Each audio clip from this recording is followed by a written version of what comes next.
A dragaxe do Lérez avanza na súa tramitación. A conselleira do Mar mantivo esta mañá un encontro coas confrarías da ría de Pontevedra.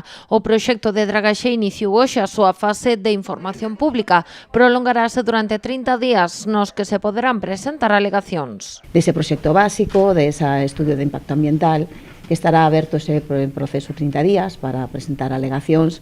E tamén, durante estes 30 días, iniciaremos a petición de informes sectoriais, sobre todo informes ás administracións implicadas, tanto nacionais como autonómicas ou administracións locais, para ter eses informes preceptivos e poder avanzar nesa tramitación. Segundo o calendario que manexa a Xunta, a intención é licitar a obra neste 2026 para que os traballos poidan comezar no 2027.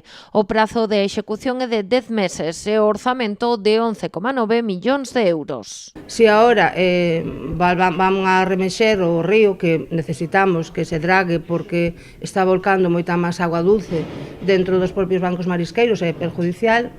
Pero, eu sempre dixen, é algo moi necesario, pero ao mesmo tempo teñen que facelo con moitísima cautela. As escorrentías son máis grandes, os lodos son máis grandes. Pero antes de comezar as obras, a Xunta traballará da man das confrarías para preparar os bancos marisqueiros da ría. É unha das prioridades que se marca o Departamento Autonómico, segundo trasladou hoxe a conselleira do Mar ao sector. Previamente á realización da obra retirarase os que teñan talla comercial venderánse, os que non teñan talla comercial faránse un traslado a outros bancos marisqueiros para que poidan recuperarse e esperamos que durante a duración da obra, evidentemente aí non se vai a poder traballar. O noso banco marisqueiro é grande, se empezamos na entrada ou en Pontevedra, o que chamamos a zona máis hacia Pontevedra, hai algo aí, temos que trasladalo, trasladaremos por outro punto do mesmo banco marisqueiro, non a outro banco marisqueiro. A dragaxe desenvolverase ao longo de 4,5 kilómetros e permitirá retirar máis de 500.000 metros cúbicos de áridos.